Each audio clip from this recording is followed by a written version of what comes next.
How to fix the Gemini something went wrong error. So if you're trying to ask Gemini a question and you're getting the error something went wrong, I'm going to show you a couple of ways on how to go and fix this. So the first thing you'll need to do is come over to the three vertical dots in your browser. You can then scroll down to settings. In the left hand side, click on privacy and security, and then select third-party cookies. Now scroll down to see site data and permissions. You can then click on the search box at the top of the page, and you'll need to search for Gemini. Click on the drop down arrow next to Google, and if you scroll down you should be able to see Gemini from the list. Click on the trash icon next to it, and press delete. Once you've done this, come over to the left hand side and select extensions. Now you'll need to turn off and disable all of your Google Chrome extensions. Now you can do that just by making these buttons toggle to off like so.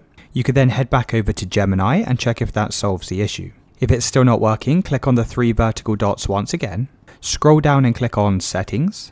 On the left hand side, scroll down to reset settings, click on restore settings to their original defaults, and then press reset. Once you've done this, you'll need to restart your Chrome browser, and that should have fixed the Gemini not working error.